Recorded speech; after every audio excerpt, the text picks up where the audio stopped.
Hey everyone, John here, and I have now finished Xenoblade Chronicles X on both the Wii U and the Switch. And they were not lying, that edition is definitive. There are so many small and big changes in this version of the game, and so let's go through this pretty rapid fire, around 30 plus changes in Xenoblade Chronicles X Definitive Edition. And the first change is the game's file size. So this was around a 23GB game on the Wii U, and if you bought the disc version, there were also downloads to make the game load faster, because the Wii U's disc drive just couldn't really do it fast enough. However, on the Switch, they have shaved off around 10GB. This is now 13.4 gigs to download, and if you've got a physical version, there are no data packs to download either, because the Switch cartridges are a lot faster than a Wii U disc. And naturally, the Switch is quite a bit ahead of the Wii U, and so the resolution has gone way up as well.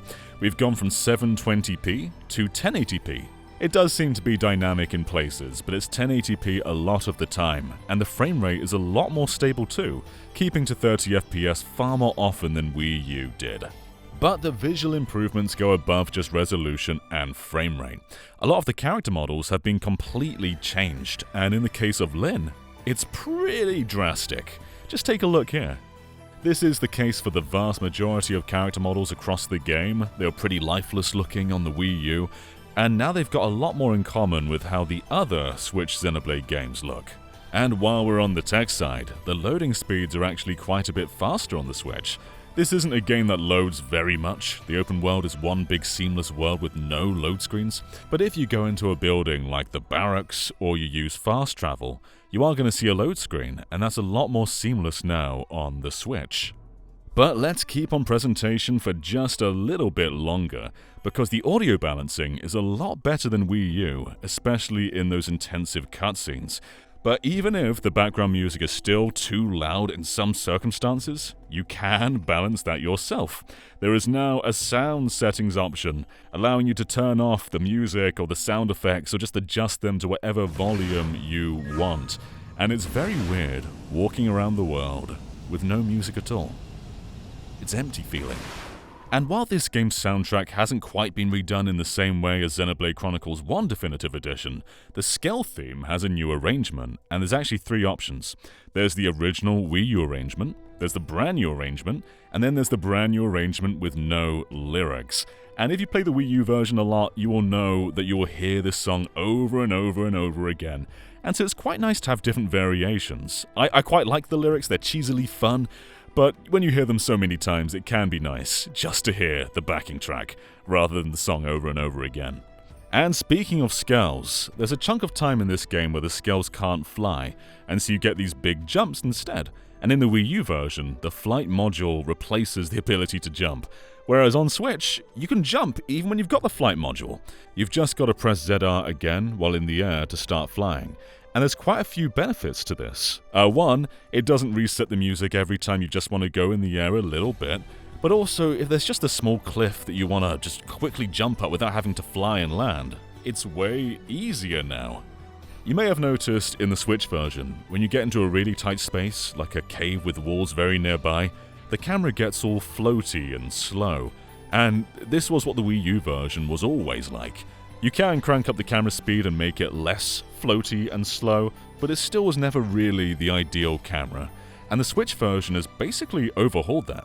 You only get the Wii U camera in those very tight spaces, otherwise this feels way more like Xenoblade 2 or Xenoblade 3. The way you save the game has been changed a ton too. There's now 3 save slots, opposed to 1 of the Wii U version, but there's also autosave, so whenever you enter a new area or you win a battle, the game's going to autosave your progress.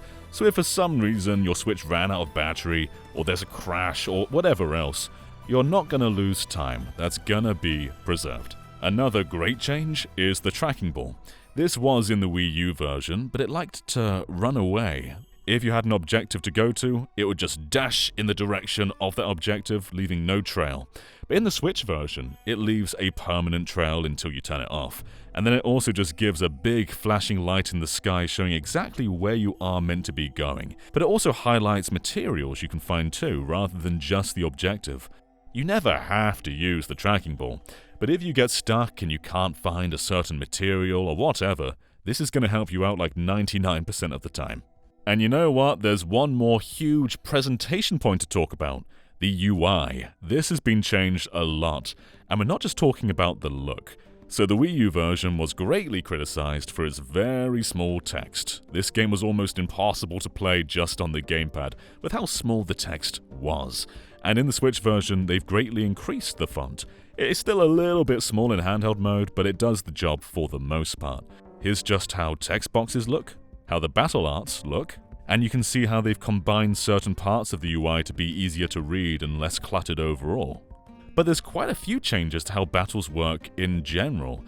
Whenever an art can be used to cause an effect, an exclamation mark appears showing you the best time to use that art, which is a really nice change and something that's in other Xenoblade games on the Switch as well. And there's also a brand new feature to Xenoblade Chronicles combat that's not been in any other Switch game, and that's the quick cooldown. You can expand this feature using energy discs, so it's quite in-depth to not only use it but also expand it. And what it does is it just bypasses the cooldown on any art you want. You can only use it a certain number of times and it's got to build back up again. But this makes combat a lot more strategic and versatile, also a bit easier. But it just lets you do things you wouldn't otherwise be able to do in the Wii U version. It quite drastically changes combat if you choose to use it. And a few more menu things. When designing your character, there's more customization options than the Wii U game, including hair options that mirror previous Xenoblade protagonists, like Shulk, or Pyra, or Mithra. When using your battle points to upgrade your arts, you can now decide to reverse it and get your battle points back. It is going to cost you money, but you can reclaim those battle points and assign them somewhere else, whereas in the Wii U version, that wasn't possible. Once you spent those battle points, they were gone. In the Wii U version, to change the time of day, you had to go to a specific point on the map and physically change that time of day. Whereas in the Switch version, just go to the menu and change it yourself wherever you are. And so if there's a mission that only takes place at night, you can very quickly and easily adjust the time of day and go to that mission. And two of the biggest changes surrounds your party. You can now change your party out whenever you want to. Everyone is just there in the menu. Whereas in the Wii U version, you had to go back to New LA, find where the party member was, and invite them into your party. It was quite a long task to do, but building upon that, now everyone gets experience regardless of whether they're in the party. And so in the Wii U version, only the people battling would get experience. It's basically an experience share. And there are new characters too that you can find in the core story and recruit into your party, including this girl here who comes with her own special mech which isn't in the Wii U version.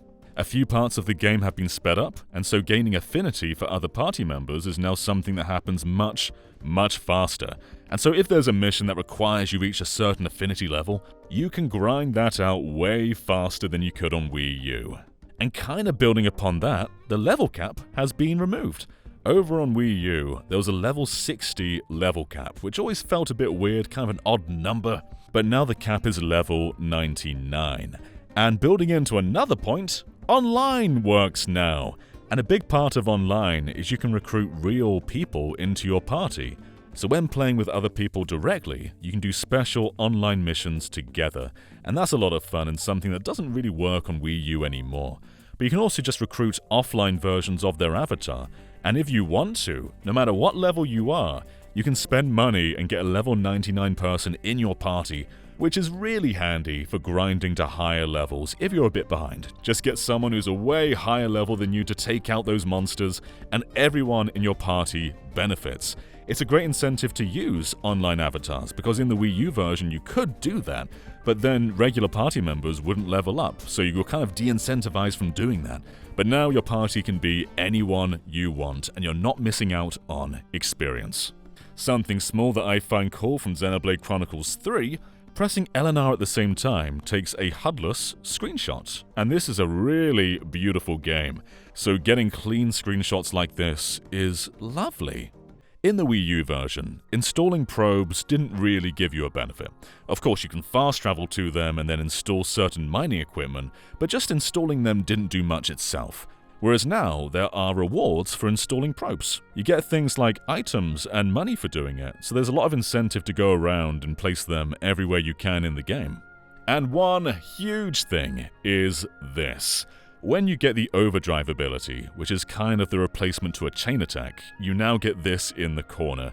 And Overdrive was never really explained on Wii U. It may have had a small screen that just went by in a flash and then you can never see it again. And that's another thing, you can see tutorials again in the Switch version. But Overdrive now has a constant guide right here in the corner, showing you exactly which color combinations give you which benefits. So if you want lots of experience points, then just chain together orange arts.